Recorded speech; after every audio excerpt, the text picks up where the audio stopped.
You're listening to the AfterBuzz TV Network, now the largest new media platform on the web, and your #1 source for after-show entertainment. Very good, Keith Johnson.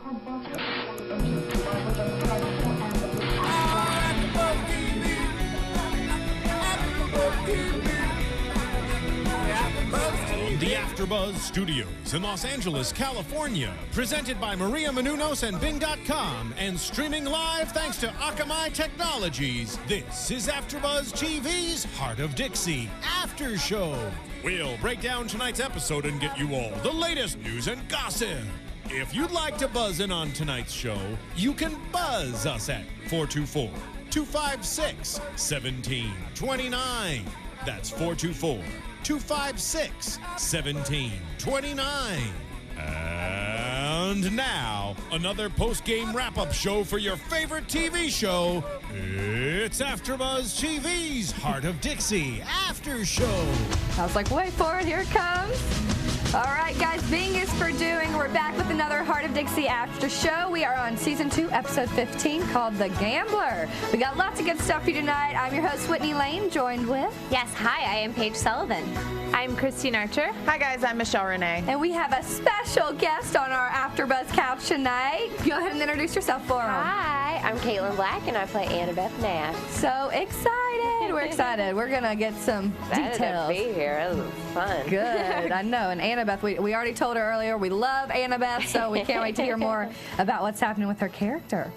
So let's dig right in. We got to start with, we have lots of good topics tonight. That was a lot of drama, I think, on this one. Mm-hmm. Yeah. So a little bit of stuff. So let's go ahead and talk about the proposal. I'm so excited. I thought, you know, it's a little strange, but I mean, Tom and Wanda are such a quirky couple, and so I think it fits their personality, the way they decided to do it, and they're just adorable. I mean, you can't help but not love them, and they're just so funny. Exactly. I mean, if you're going to root for a couple, literally, it's like you want Tom and Wanda. Right now, just because they do seem the most stable and, like, in love. They're like a ray of sunshine every episode. You know, there's always this doom and gloom, and they pop in and have this little words of, like, the Hallmark card that he says he is. And they truly are. They're just cute, and you can't help but laugh. Like when they were the bacon and eggs or whatever on Halloween night. They're just funny together, and I like that part of them. Who would have thought they could sing so well? I know. I was surprised. We have quite the talented cast, Seriously. I must say. I mean, like, everybody has another talent besides acting, you know, whether it's singing or dancing or playing an instrument. Awesome. I mean, it's just, you know. Yeah. Versatile. Yes. That's good. That's the way it should be. Yeah. But What it's were you gonna nice. say? What was I going to say? I was going to say that it's nice in a town where no one's relationship ever is just like, we like each other, we're going to go out and get married. No one's relationship is ever that streamlined. So it's nice to see a nice, normal couple. And I do like Tom and Wanda, and we've seen this coming for a while. And like how cute, he was going to propose. He's so afraid of the horses, and here he was talking to him, and it's like he was getting ready. Yeah. And I was worried at first. I was like, why does Wanda not want this proposal to happen? At first I was like, oh no, does she think he's proposing to someone else? Which I don't know why. That's what I thought too. But it's like, why? You would hope that would not even cross her mind, but then it's like, oh, it comes together. Obviously she had an idea planned after they had that little fake wedding where they pretended to be the Asian couple, which I thought was hilarious. Yeah, I think it was very foretelling after that. You know, they could see themselves at the altar together, and I think they both had their own ideas of how they wanted to do it. And it's just unfortunate, like, they both decided to do it at the same time. I know. But, you I know. wonder if Lavon will be their officiant. I'm sure. Since he kind of, I don't know, a little. I don't. I mean, it would make sense. He kind of helped Tom out a little bit playing it. Well, And, you have to remember we do have a reverend in the town. oh, that's true. right. He hasn't been in there in a Reverend while. Mayfair. That's right. That's true. It could So. go either way, really. Yeah, I don't know. I liked seeing this. I liked seeing Lavon helping, but at the same time, it was kind of, I felt like he was sabotaging it, kind of. Like, he's like, I don't like horses. He's like, we're doing horses, you know? And he was so down on love. And Well, he was just wasn't like, happy. Wanda doesn't want this to happen. Like, he just assumed the worst because I think that's Yeah. what's happened to him, obviously, in all of his relationships. So it's kind of like, He's oh, no. jaded. Yeah. Oh, so But jaded. he knows how to pull off quite the romantic evening. Like, he did Yes. the whole thing with the swans. Yeah, the Yeah. And gondola. the gondola. Like, Yeah. he's been romantic with Annabeth with the whole soup. Yeah. So I don't think he was sabotaging it as much as he was, just No. trying to instill what he would want. Yeah, he's just frustrated that like none of these romantic plans are really following through. He's like, I'm trying and I'm trying. Yeah. And, you know, it's like he gets shut down at every corner. You know, I was like, thanks for the soup. Get out of my house. Right. I'm not really sick. I'm faking it. Yeah, and like Tom's like, I hate horses, and never mind, Wanda doesn't. You know, it's like every romantic plan. Poor guy. That's true. But it was good to see a pep in his step again after the proposal. He was all, oh, okay. First off, him dancing was really cute. Him and Zoe dancing was really I was like, cute. what's happening? But to The see zombies. They bring out the best in everyone, the zombies. They were creepy. I saw Mallory had tweeted a picture of her makeup like that, and I was like, what is that for? I was not expecting what we got tonight at all. Well, and I was disappointed at first when Lavon was like, I'm done with you. I'm not gonna waste my time. I'm like gonna move on. And then at the end, after he saw the love that Tom and Wanda has, and he comes to Annabeth's front door, which the red looked great, by the way. Thank yes. you. That was a crazy scene to shoot. Really? I mean, FYI, like that, we were trying to shoot that scene the last day before we went on like our Christmas holiday hiatus, and we were already like approaching like the 15-hour mark or so of the day, and it was raining, and so I'm like I'm hanging out with Lavon, and they're trying to finish the horse scene, the outside horse scene, and just kind of waiting, and this seems to happen to Cress and I a lot. Like any of our kissing or romantic scenes somehow get pushed back, so there's always this anticipation. That's what I was gonna say. That's gotta get like, ooh. And so it neared 10 o'clock, and they're like, nope, we're gonna save it till after break. So we had to wait, 2-3 weeks to shoot that scene because of the rain, and it was, the conditions were just not great while shooting with the horses, so it took extra time, and so we got booted off the call sheet. Well, how do you keep your energy up after like a 15-hour day? I mean, it's really kind of sometimes mind over matter, there's a lot of coffee and caffeine that runs through my system on a daily basis, probably too much, but you just like keep energy up. Like for me, if I go back, somewhere quiet and sit down, like you can count me out. I kind of have to stay on set, even if I'm not being used, just to like stay in the action, talk to people, like, keep involved. Lunch is always the hardest when we do lunch, and then you're just like, you have to go in for touch-ups, and you're like, oh, okay, here we go. Oh, I can Fix imagine. the face, wake me up, let's, double espresso and get back out there. So, long day. Well, it was a good scene. I thought it was exciting. I was like, yes. The anticipation worked. Right, it really did. Our first kiss was like that as well. The soup pot dropping and everything, and he was my first on-screen romantic kiss. Really? Were you nervous? I was. Not necessarily to kiss Cress. He's so wonderful to work with and was very understanding. Yes, child. He was lovely. No, he has a wife, yeah. He has a wonderful girlfriend. Girlfriend.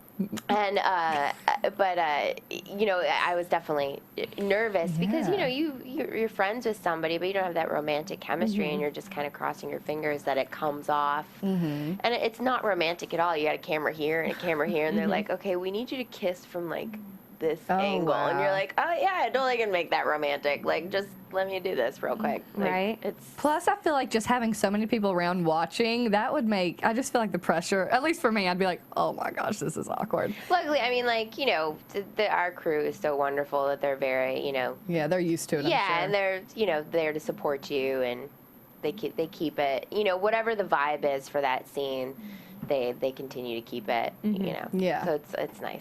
How funny. So have like music playing in the background? Or oh yeah, is there? They put that in after. No, yeah, we never get any of that stuff. Like even like the bar scenes, which is always hard, and you're supposed to be like dancing and grooving. They'll like let the music play for like a couple of seconds, and then they'll call action, and the music cuts out. So you're just like kind of like swaying and somewhat feeling like an idiot because there's like nothing going on, or you have to talk really loud because you're in a bar scene with music, but there really is no music. So the TV is not as glamorous and as easy as people think it is. There's a whole bunch of things that happen. At least they give you the beat. Could you imagine if they're like, just start dancing, and everyone's going like to different. Yeah, that would be. We're different tempos. Yeah, that would be pretty entertaining for sure. It would. For It sure. would. Well, let's talk a little bit about Annabeth and Lemon, though, this episode. I know. I cannot believe. Well, obviously, like, Annabeth really cares. You see that come through. I mean, she's a good friend. Sure, She totally. And I honestly, I really think that when she went over to the mayor's house, she did not want that to happen. Right.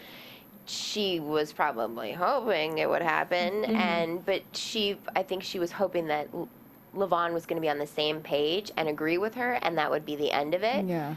But because he gave in, she wanted to give in. And, I think after being dumped by your husband for another woman and, and you find passion and romance with another man for the first time in how many years? I mean, and a man that's a good man that says he no longer cares for this person, and for your best friend to have seemed to have moved on, and when their relationship wasn't really on the up and up to begin with. Yeah.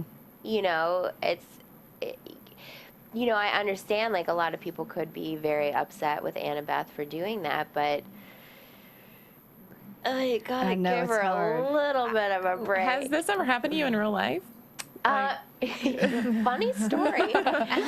No, actually, my very best friend, Anne, introduced me to my boyfriend in high school, Denny, and they were really good friends, and we were like, it was like a little high school romance, whatever it was. They then got together in college. They'd been friends for so many years, and it became romantic in college, and they are now married. Oh, wow. And, but for me, it was like, I was like, well, yeah, I mean, we dated in high school. That was high school puppy love. Not that it didn't mean anything, but, we're older, we're more mature, and you guys are obviously, supposed to be together. So, I mean. Yeah, you wanted her to be happy. So, I mean, it has happened in my life, and it actually doesn't faze me. I'm so lucky that I have two people that I love and care about very much that are married, that I get to see all the time.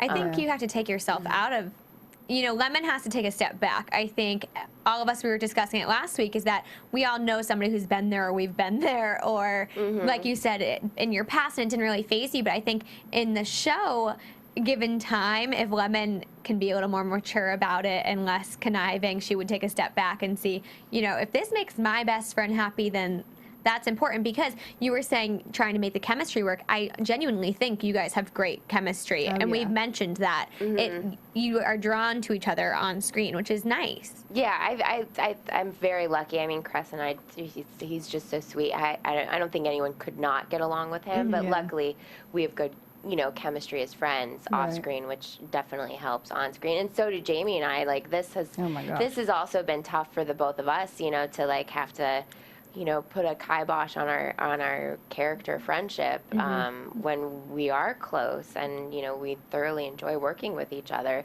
It's definitely not easy. You have to separate yourself from the character sometime. But I think that if Lemon really wanted Lavon, she had her chance quite a few times to step up to the plate and say something. And I think Annabeth also gave it enough leeway after Ruby left, and now she's with Walt, that she's like, she was with Walt. Yeah. Like, really with him. And you know what? I don't think Annabeth was completely in the wrong. I mean, she made the right choices. After, like, Lavon, everything that happened and Lemon talked to her, she's like, okay, this can't happen anymore, even though she really wants it. And I think that's a true friend right there. If Lemon can't see it, that's a problem. But I also think, on the other hand, Lemon, I don't know that she doesn't want it to work, because I think she still does love Lavon. Oh, for sure. So that's why I think it's so hard for her to be like, deep down, I don't think she wants Annabeth to be miserable. No, Right. No. And I think a lot of it has to just do with that she's very conflicted. I think she loves Annabeth dearly, and they've been together forever, but I think she has, so much love still for Lavon that, she can't totally give it her blessing and be happy about it. And it's just been a whirlwind year for her. It's like nothing's been easy, and I think she's just like, somebody give me a break. She's not getting one. Yeah, I understand. Well, she's getting a break up, though. That's what I'm saying. I think with her, I know, but with her and Walt, because I was kind of thinking, okay, well, her and Walt are going to work out, and so she's going to come around to the idea of Annabeth, and Lavon, but now her and Walt broke up kind of unexpectedly, and so I think that's only going to convolute the situation even more. I think he was scared to death. He's like, "You're planning next Christmas, girl. You need to back it on up." That, yeah. You know, It's like her insecurities are just coming to like the front because her best friend's going after the guy she still loves. Her and George's. but she's not going after. Well, she's not going after, but I'm sure that's how she feels. yeah, I'm sure she feels kind of like her best friend kind of didn't listen to her feelings, and Lavon's moved on, and George has moved on, and everybody, her dad has a girlfriend who he cares about and she hates. Everybody's got these things going on. Even Magnolia doesn't really want to hang out with Lemon. Right. And so what does she have, really? And so I think she must, in her own head, be questioning a lot of things around her. Oh, for sure. But like she said, she hasn't, or maybe it was Magnolia who said it, she hasn't been alone for how many years? 20, not 20, but like 15 years ever since she first started dating George when she was 15. It's like time to kind of focus on herself at It's this good to point, be I alone. think. Yeah, focus on you. I wholeheartedly believe like after a breakup, you gotta have space for yourself. You know, like you have to. And I think that's what Lemon needs. Not that you don't need your friends, but like you have to have me time and kind of like center yourself and ground yourself before you put yourself back out there for somebody else. You have to be at your best self when you meet somebody. And after a breakup, you need that time to recover and, 15 years with someone, holy hell. Yikes. Well, and also I feel like they don't, she wasn't a person, she was part of a couple, it was not just George and Lemon, it's George and Lemon, and so now she has to be Lemon by herself again, and so that must be hard, just reinventing. I don't think she knows who she is. Yeah, like who do you want to be by yourself? Who do you want people to see you as? And she was working on Lemon 2.0, and that kind of got. But ironically, we're talking about her being so codependent on George, but it's not George that she cares about right now. So I think that's kind of ironic. Yeah, well, I feel like it's like, you get dumped, and who do you cling to? Like the person who will always be there, who will always listen to you cry, who will always support you. And Annabeth, no matter how rude Lemon is and how conniving and manipulative, she is still there. Annabeth is waiting by her side for her. So I think that's why it's harder when she feels like she's kind of betrayed by Annabeth, because she's her second George, I guess. It's she's like in a relationship with Annabeth. I mean, a girl friendship versus a guy friendship or a guy relationship, you got to have your girlfriends, They're the ones you tell everything to. Yeah, it's awful if you get in a fight with one of your girlfriends, like your whole world turns upside down.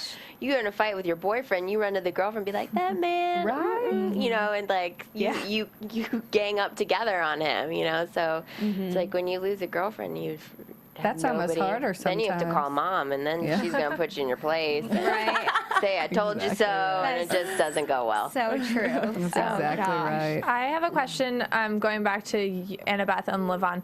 Looking back at your character in season 1, would you have guessed that she and Lavon would have ended up together? Because I've kind of, at least for me, it kind of came out of left field. Like, I would not have guessed that. I definitely not, because I think it was like the 3rd episode that I was in, like suddenly I was married. The prop guys brought in a wedding ring, and I was like, oh, I have a husband. Okay.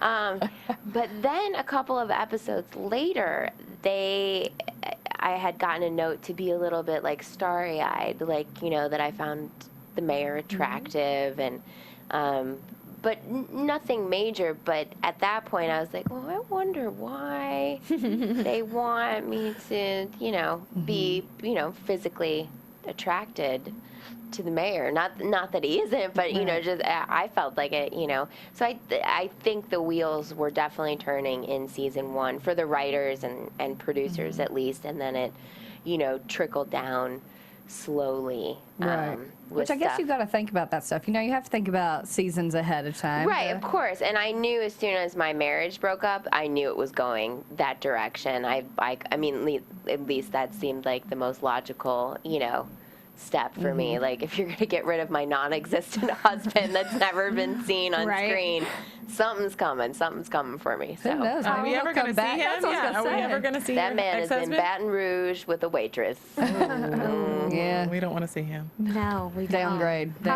How does that work though? Like, how far ahead of time? I know you said obviously it was obvious that the writers were thinking about it, but when do they actually tell you, like, hey, this is kind of how this storyline is going to play out?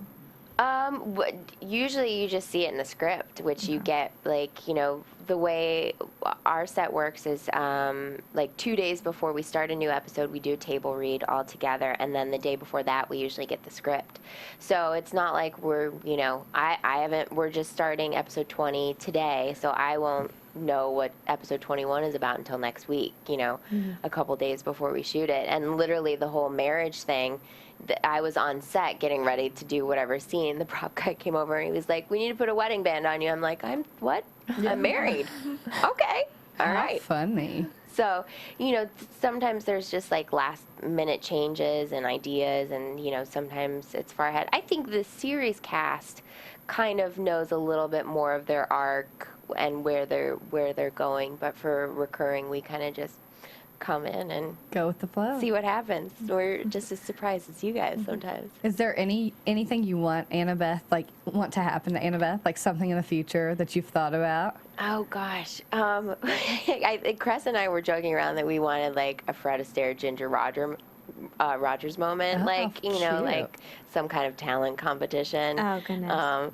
We thought that would be kind of cool. I mean, Bluebell does all kinds of stuff. What was the Battle of the Bands this week? They've had, I mean, there's always some kind of event going on. Yeah. I really thought that Lemon and AB were going to live together after, you know, everything, but that unfortunately, you know, didn't come to fruition. But I do hope she, you know, it's so rare that I see Rachel. I don't have that many scenes with, you know, AB and Zoe. We've had our like little moments and stuff. So I would love, hopefully, from, you know, whatever happens with Lavon or Lemon, that maybe somewhere in the future, you know, they can pick up their friendship at some point. Yeah, they had that friendship going for a little bit, and that got, you know, had to be ended because of Lemon. But now that that's over, kind of the Lemon Zoe hatred. Lemon. She dictates everybody's life. She really, really does. But that's kind of over. She doesn't really hate Zoe anymore. She doesn't. You know? No. So it could totally happen. I think I would like to see that. Because Zoe can all doesn't be friends. Yeah, Zoe still doesn't hang out with girls. We gotta have an antagonist on the show. That too. Gotta have some little drama coming in. Yeah. Always. But how sad how it kind of ended with Lemon and Annabeth to dissolve the partnership. I know. That can't happen. When I was just getting it, like, that's one thing I would love to do more, like kitchen scenes. Like, it was hilarious with like Flour on Me and running around the kitchen, and like Jamie and I actually, we really enjoy fighting like on set. Like when we, like, it's silly fighting, not like the serious stuff that's been happening where it comes from a place of hurt, like in this past episode. But, you know, when we did the catering episode, we were cracking up. We felt like Lucy and Ethel. Like it was, you know, we were just silly. So I don't want Annabeth to dissolve. It won't. I don't think. Well, because when Tim came on, when he was our guest, he was talking about. We were like, "What is Lemon gonna do?" Because her and Georgia just split. Like, what's she gonna do with her life? And so we were like, party planning, something like that. And he's like, "Oh, you might have it." So it's like that's really what she's meant to be. And her and Annabeth really complement each other. So for that to dissolve, I mean, maybe it will for a little bit. I'm hoping that comes back together because they're good for each other. Yeah, I mean, you know, Lemon and AB, I really do have a very strong bond, and I think, you know, they'll get over the hump eventually. You know, they'll get through this crisis, and Lemon will forgive, and, you know, but AB's definitely very persistent. She obviously loves her. I mean, she's not giving up. She's walking all over town like a crazy person. Right. Yeah. Who does that? You know, Sheriff Bill's about to come over and take AB in. So, you know, true friendship definitely stands the test of time. There's going to be bobbles, but, you know, I think eventually Lemon will come around. I think they have to. Yeah. I mean, I think it's hard for us to watch, but you all know you forgive your boyfriend way faster than you forgive a friend. I will hold on to a grudge from a fight with a girlfriend for months. And when you and your boyfriend deal with it in a couple of days and it's over and you're still, you know, angry. But girls, it's just this thing. I think there has to be a lot of time for Lemon to just.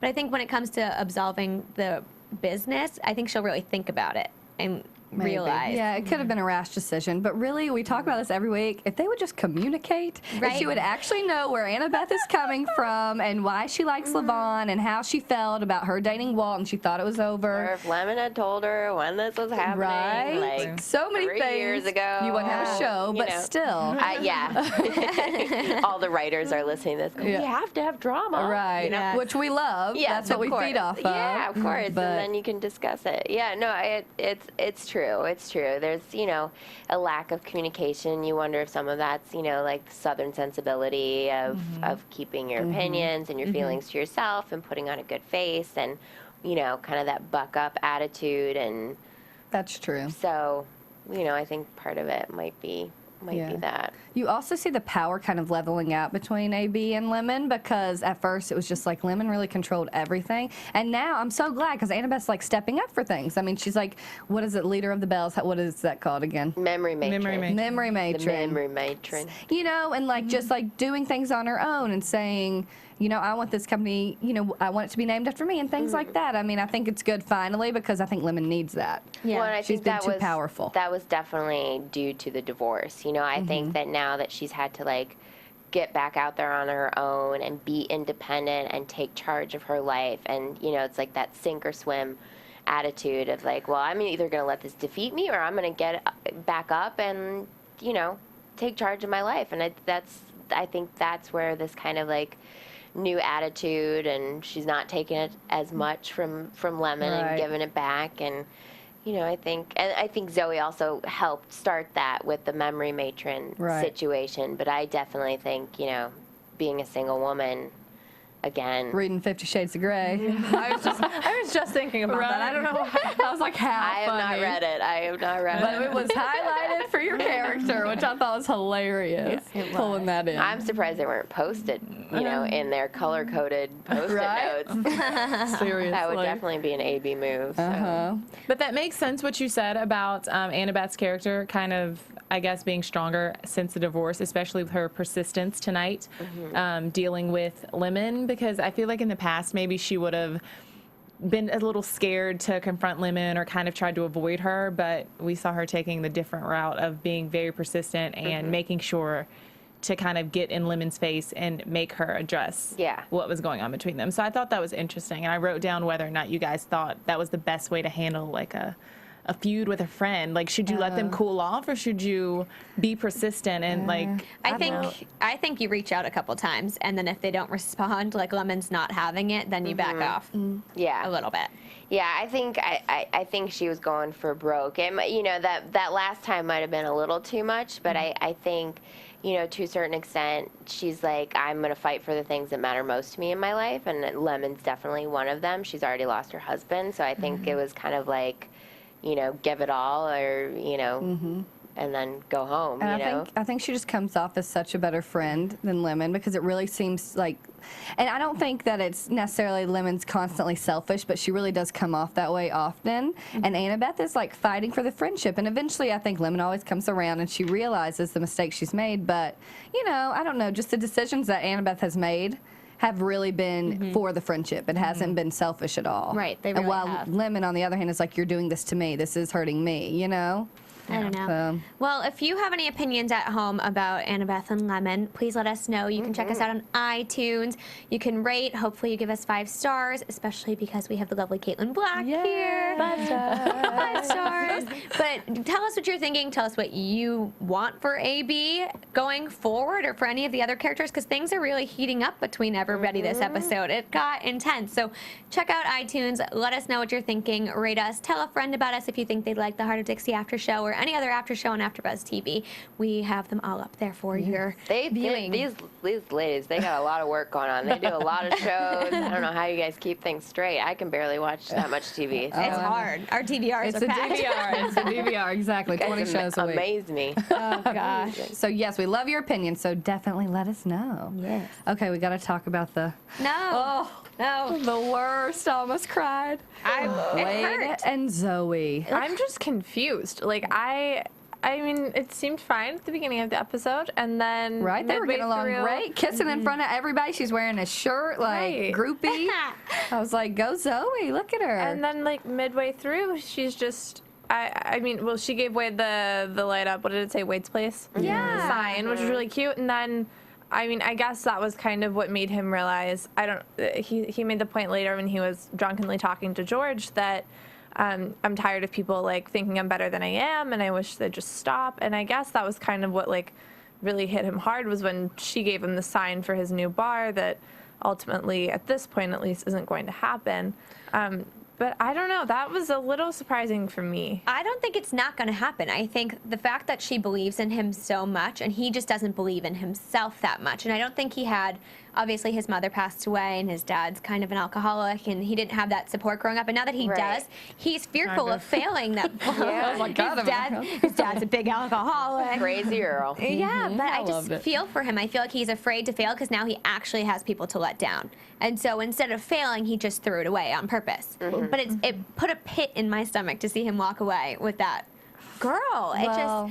This is what got me from the beginning was when he's talking to Zoe and he's like, I want your support. Like, she goes in and she is honest with him. She's like, I want you to win. I want you to succeed. Meatball is not the guy to help you do that. Yeah. You know, and then he's like, but I want your support. You shouldn't come in here and tell me this. But it's like, she's being honest. Like, you should listen to that. I don't agree with the way Wade handled that situation. I mean, you know, like, you have to be honest with your partner in a good, strong relationship. And you might not always like what your partner has to say and say, you know, and talk to them, communicate with them that, you know, that you want them to be more supportive or whatever. But, you know, if you know that person really loves you, you know they're saying those things for your benefit to help you in life. And, you know, there's only so much forgiving I can do to Wade. It's like, you know, all right, man, there comes a point in your life that you got to buck up.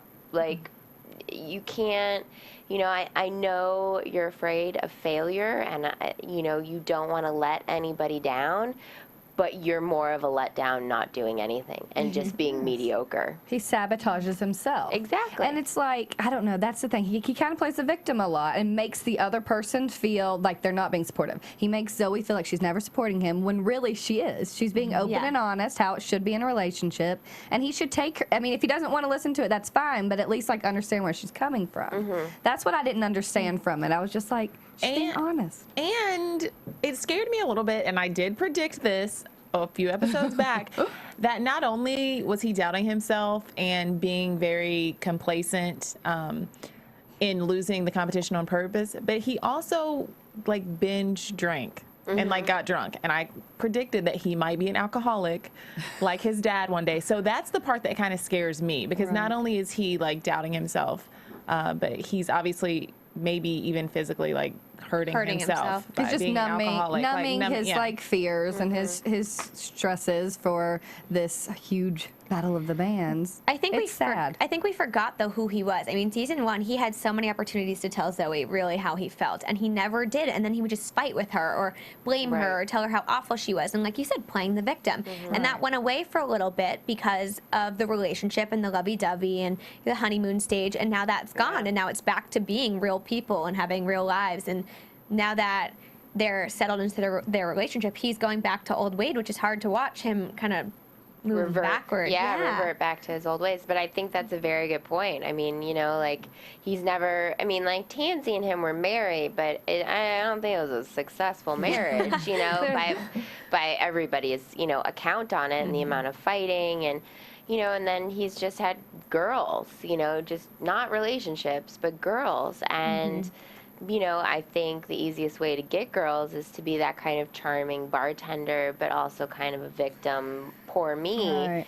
And, you know, he definitely kind of like classy, and classy's not the right word because that's, you know, but he made himself, he grew up. He became more of a man, I would say. You know, he became more responsible for a brief moment in the beginning. You know, I think Zoe was starting to bring out some really great qualities in him.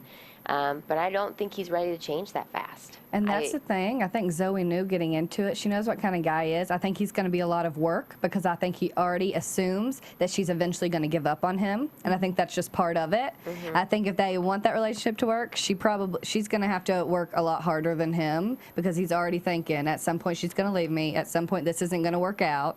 So he really is sabotaging the relationship, sabotaging himself to succeed. When you know he has a good heart and he has that drive, he just doesn't know how to use it. Right, and it was hard because he says to George, you know, if I lose this, it's not just losing the money for the bar, it's losing everything in my life. I think he fears that if he doesn't succeed in getting the bar, even if he opens the bar and has to close it down, if he does that, Zoe's not going to want to be with the bartender her whole life. And so, like you said, it's the fear that she is eventually going to move on. And unless she instills in him that that is not going to happen and she's 100% in this, I think he's going to feel like that. You can only do so much, though. You know, if he doesn't eventually make changes, and he keeps on just thinking it's not gonna work out, things like that, like she is gonna walk away, and he already is assuming that's gonna happen, so he's not doing anything to fix it. It seems like to me. He has to have more confidence in himself. I mean, for me personally, there's nothing more attractive in a man than confidence, not cocky, but confidence about their abilities and themselves. And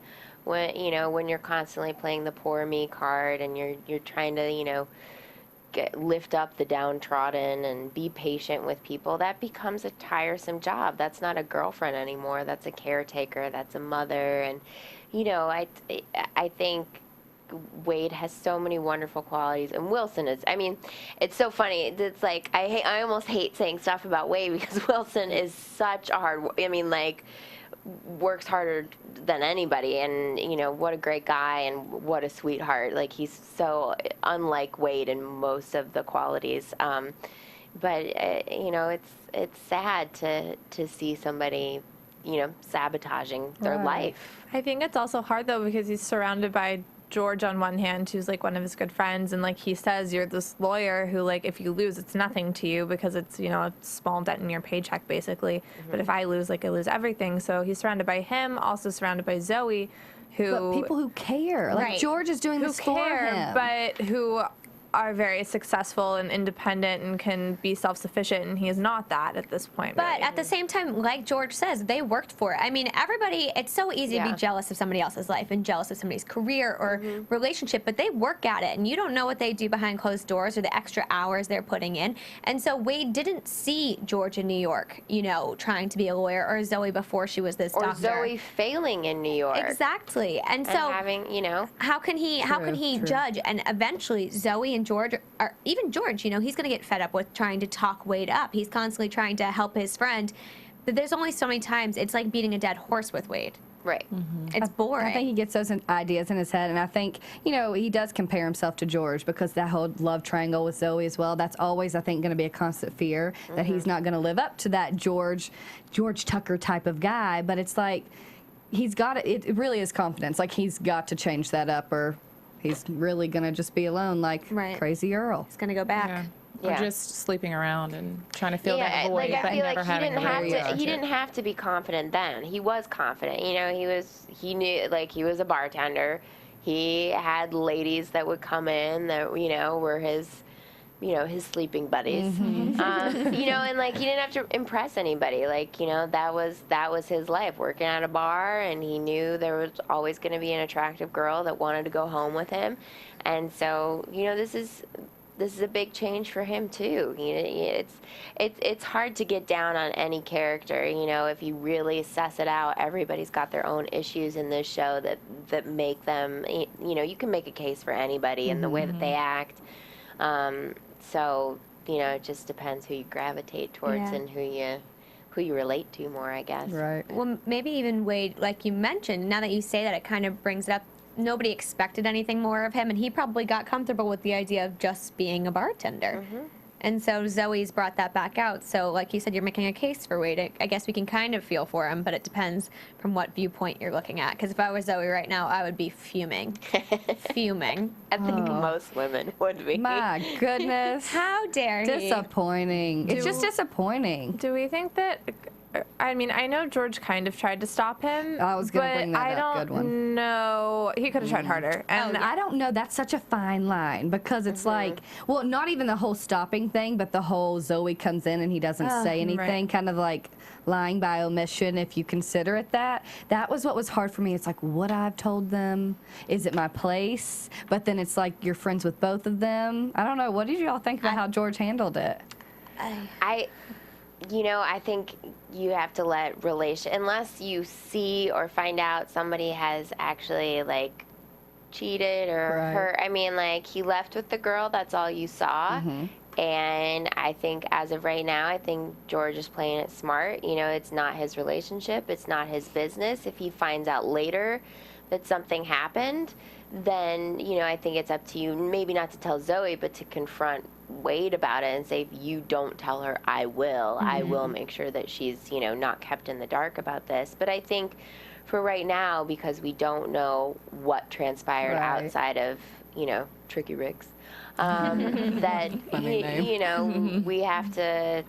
we kind of have to let it play out as for George as a bystander. It's not, I don't think it's his place. But if you're Zoe and you find out That's what I was going to say. that George knew he went home with the girl and something happened, or whether it didn't happen, how would you act as Zoe? Maybe they just went on a nice walk. No. Still, he left with the girl. The way the show feel is like- set up, I know it's going to be one of those things, or maybe I don't know, but I think it's going to be one of those things where she like, you knew and you didn't tell me, and then she's going to get mad at George. It's always just so. But I don't also know. think if you like put yourself in that situation, like if Zoe had been, I mean, not like George and Wade were in a relationship, that's stupid. But if you were in George's position, like you don't want to be in between two friends, and you have to like, even though it sucks when you're the one who's not being told about it, if you were that other person, I think you kind of have to be understanding of why they wouldn't have necessarily done that. So I agree. I don't think it's necessarily a bad thing that he didn't say anything then, but I do wonder if he should have tried to run interference more, because he did. I mean, you could tell he was getting a little fed up with Wade, which I understand. Wade was being an idiot. But once Wade walked up to that girl, especially if both people in the relationship are your good friends, I feel like you go and you say, stop, you're being a drunken idiot, like do not go home with this girl right now. Yeah. He didn't really try. There was no effort made. He kind of just like watched her walk away with Wade. So that's where my problem is. Makes you wonder what's George's. I was just gonna say, what do you guys think? Was that on purpose, or is that just like? I don't think it was. I think he's too good of a person to let two of his friends get hurt in this. I agree. And he, regardless of how he might feel for Zoe, still, I mean, he has Tansy. It's not like, he's trying to sabotage their relationship Not at or all. And anything. Tansy saw it. She saw it kind of transpire as well. I just think if I was Zoe, I would be like, man, you didn't tell me. And I know I get it. I would also understand from both sides, but I'd be like, he left with a girl and you knew, and we walked out together and you didn't say a word. I think I'd have a little. It's a lose-lose for George. It is. It really is. Yeah, He's been put in a bad position. Yeah. But Thanks to Wade. I think that George is getting a little fed up with Tansy's insecurities about her trust issues. I mean, because we keep seeing that reoccurring theme. So I think maybe down the road, maybe I should have saved that for predictions. But so maybe it was a little sly move because I like how he's standing up for himself, though. He's like, I'm going to do what I want to do. I liked that. It's about time, I think. Yeah. Scott's so great. Like, I've literally, I think really Wilson's the only person that I haven't really had any speaking scenes with. But at least I've had some with Scott, and he's just so much fun to work with, and it's nice to see his character really like growing this season and being a manly man. Not that he wasn't, but just like standing up for himself and not not take it lying down anymore. He said great things about you last week as well. So he's like, I love Annabeth's character. It's so it was too cool. bad that we all don't get along on this show. Right. I was going to ask you a couple more questions just about in general, like the set and stuff. Yeah. What about costume, like wardrobe? Do you like what you wear? I do. Like, I've definitely, as you can see, I'm very like t-shirt, jeans, comfy sweaters. Yeah. I'm not really a dress person unless there's an occasion for it. Right. Even in the summer, I just don't normally choose dresses. But being on this show and having Annabeth, wear dresses and heels all the time, I've definitely bought more dresses and have enjoyed. I mean, sometimes it's little bright for me. Yeah. Yes. Well, it might be a little too colorful. But overall, I definitely have enjoyed kind of like this new look, and still not as you see, a jewelry person. I don't really accessorize. My sister always gives me hell for it too. She's in fashion, so she's like, hey, you can't even put a necklace on. You're so helpless. So, maybe not necessarily the jewelry, because it's definitely like, I think that type of jewelry, like chunky, and it's an acquired taste. And for me, not accessorizing at all, it can be a little like, oh, this is huge. Put this around my neck.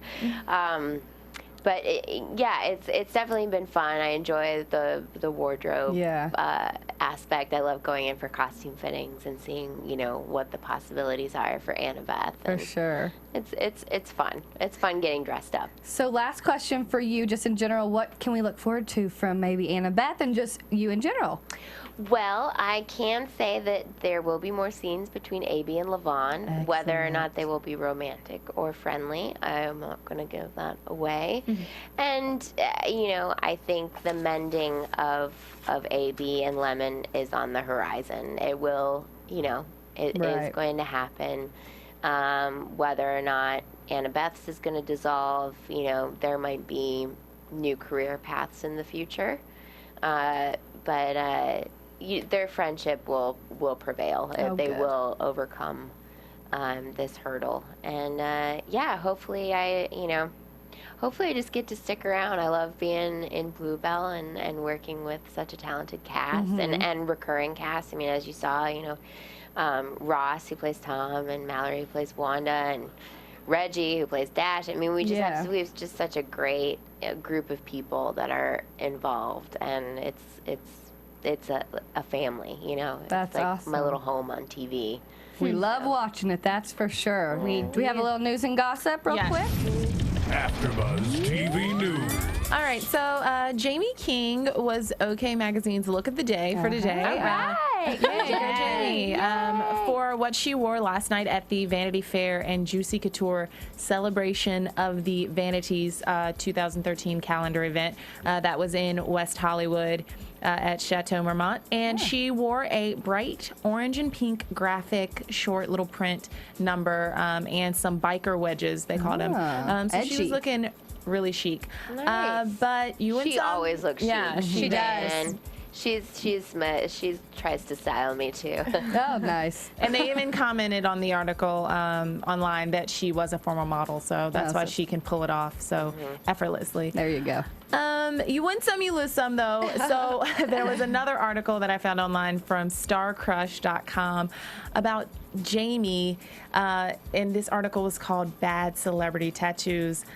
If you could pull up the picture that we have. Apparently Jamie has a few tattoos, which I personally didn't know about. Annabeth, she Kaitlyn, I'm assuming you did. ABKB, it doesn't matter. She does have quite a few tattoos that are covered every day, depending on wardrobe. But I mean, I feel like it's your body, do what you want, and I don't think that's bad at all. Yeah. Well, she has the three that we see here. There is a pentagram on the back of her neck, and then in the upper center it says King, which is her last name, of course, and then the asterisk, which is on her right shoulder. Then there's also a lower back tattoo of a fairy that she got when she was 15 years old, apparently. And she says that the only time she regrets all of her ink is when she has to arrive on set early to get it covered. So going along with it, I mean, it's definitely extra time for her in the chair having to do that. I mean, I'm sure she appreciates having sweaters and stuff and no backless dresses when she's on set. But I all of her tattoos mean something very special to her. So, it's people's opinion. Some people, some people don't like piercings, tattoos. You can't please everybody. You gotta please yourself. Let people be themselves, like Wanda and Tom this episode. I mean, just let them do their thing. Let them do their Walking Dead proposal. I have a quick question. It seems like what Jamie wears in real life is like a completely opposite from what she wears on the show. How does she feel about kind of the wardrobe that she has, that Jamie felt that the wardrobe she has for Lemon for the show, because it's so different from what we see her in. Well, I think she understands the character and trusts our wardrobe department. Meredith does a great job. So, you know, I don't know that she would go out in some of the stuff that she wears, but you know, like, you understand that it's important, you know, for the character, and you know, like, there might be little things that Jamie, you know, like, she didn't really have nails the first season, now she has nails, and that's you know, maybe more her, but you know, also it works for Lemon, you know, it's not completely against the character. So I feel like that's probably true for most people. It's not like people wear what they wear on set. I mean, look at me for crying out. You know, I'm in my boots and my sweater, and but when you yes, I actually did have one more thing to say, which I saved the best for last. Wilson Bethel's birthday is on Sunday. He's gonna be turning 29. Okay. Yay! So happy birthday! Happy birthday, Wilson. So everybody go on Twitter and you know, send him birthday and tweet love. Wade Kinsella some happy birthday at Wilson Bethel. So happy birthday to you. Don't be mad. Don't tweet Wilson bad things. Yeah, No. just because of Wade. No. We know he's not Wade. All right, what about predictions? Really quickly. And now, your AfterBuzz TV. Good stuff. I got one. Okay. Go ahead. I think that this whole fiasco with Wade and Zoe is making room for the new relationship that's going to blossom between her and the fellow that we saw last week, whose name I don't recall, the cousin. Jonah, right, Jonah? Yeah. Yes. Played by Travis Van Winkle. A good mix of a Wade and a George, so I think that's going to happen. I've got one too. I think all that that money that Crazy Earl has buried under his house is going to help Wade out with his bar. Ooh. I was thinking I think that's going to come out pretty soon, because maybe even if him and Zoe don't make it for a while, he'll eventually have some money to start up that bar. I agree. There will be money, but it's not going to come from there. Really? Well, that's good. A little bit of a teaser there. We'll take it. We'll take it. That ruined my prediction. I was going to say, we didn't see that this episode, and I was kind of, we haven't seen that in a very long time, and I was kind of, Good memory, girls. yeah. But I was, bring it back in. I was hoping that maybe if he's down on his luck and he's not with Zoe and George is kind of fed up with his antics, that maybe his dad would step up, you know, and be there for him. He did that Santa thing, and maybe. I mean, that's definitely an option, but I know that that's not one of the options. Good to know. It's not Good the to know. option. Good guesses. Look at us speculating. I think the wedding that's coming up with Tom and Wanda is, well, first of all, someone has to plan the wedding. And we talk about how Lemon plans everything, so that could be next for her. If not, I think maybe the wedding will be a good way for Annabeth and Lemon to come back together with their catering. Someone's got to provide food. That's true. Oh, forced. Yeah, I think the wedding will bring some people together, and we'll tear some people apart. Oh no. Oh, that's exciting. We got something to look forward to. Well, thank you guys for joining us for another episode of Hart of Dixie. I'm Whitney Lane. You can find me on Twitter at WhitneyLane1118 and on my website, whitney-lane.com. Yes, and I am Paige Sullivan. You can find me on Twitter at PaigeSull and at perfectpage.com. I'm Christine Archer, and you can find me on Twitter at CArcher. I'm Michelle Renee. You can find me on Twitter and Instagram at Michelle Renee LA. And thank you to our guest, Kaitlyn Black, for joining us. Where can everybody find thank you? Guys. You can find me on Twitter at Kaitlyn_Black29. And thank you guys for having me. This is such a pleasure. Lots of good stuff. And join in next week. We have Mallory Moy joining us in studio. So great cast. Honestly, we love it. It's a good show. Thank you. Thanks. Thank you. From Bing.com, executive producers Maria Menounos, Kevin Undergaro, Phil Svitek, and the entire AfterBuzz TV staff, we would like to thank you for listening to the AfterBuzz TV network. To watch or listen to other after shows and post comments or questions, be sure to visit AfterBuzzTV.com. I'm Sir Richard Wentworth, and this has been a presentation of AfterBuzz TV. Buzz you later. From Bing.com. The views expressed herein are those of the hosts only and do not necessarily reflect the views of AfterBuzz TV or its owners or principals.